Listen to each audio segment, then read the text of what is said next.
Welcome to a new video on the Photography Minimalist.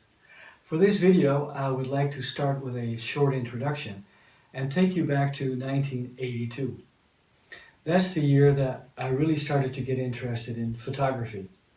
And at that time, I decided to go for a Canon AE1.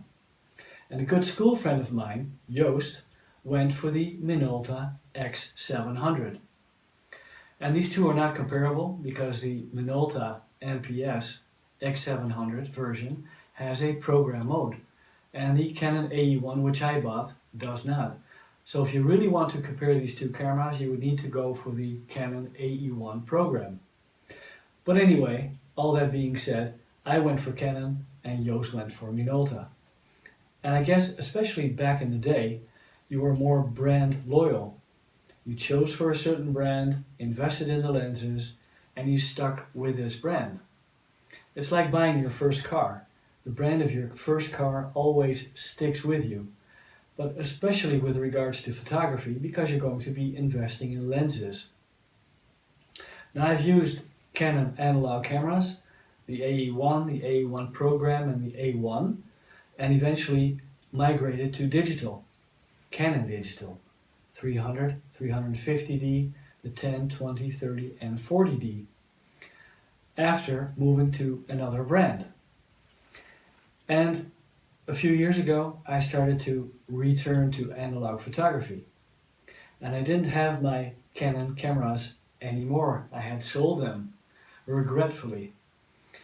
And it's about 2 weeks ago that I was in a thrift store and I was able to pick up a Minolta X-700, this camera here, for 25 euros. And the camera included a Minolta MD 35-70 short zoom lens with a constant 3.5 largest aperture. And it also included a longer zoom lens, which I'm not going to be using. Just a little bit later, I think it was about 4 or 5 days later, I picked up a Minolta SRT 101.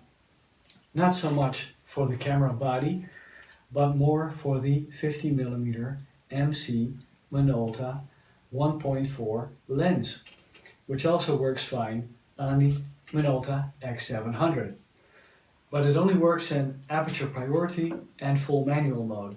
So this lens, the MC version on the X700, will not work in full program mode. But that's fine with me, because I was able to pick up this camera body in full working condition and the lens for 30 euros, which is a very good price.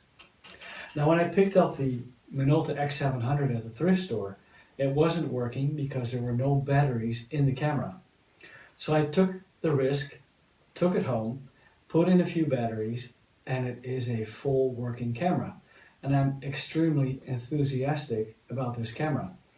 I really understand now why my friend Joost, back in the day in 1982, chose to go for the Minolta X700. Now I've done a sort of a dry run with this camera to get used to it, and I put in a roll of Agfa APX 100 ISO black and white film. I only used 16 frames on this film, so after shooting 16 frames I put the camera in the dark bag, unloaded the film, cut the film, developed it, and I saved half a film for our next project. But this time around I was thinking I'm not going to go for a new location because that is a challenge always. I thought let's go for a specific theme to try out this camera. What better subject matter than vintage cars? Using analog vintage cameras, photographing vintage cars. These I found parked on the street in front of houses in the Netherlands, and I walked for more than 10 kilometers over a course of 2 half days to photograph 16 vintage cars which I found and I thought they were worth photographing. And I'm going to show you them right now. There's no video of me photographing these cars, there are only the pictures that I can show you. This is a first video on this X700. In the next video I'll go more in depth about this camera, and I'll also be using the Minolta MC 50mm 1.4, which I'm eager to try out.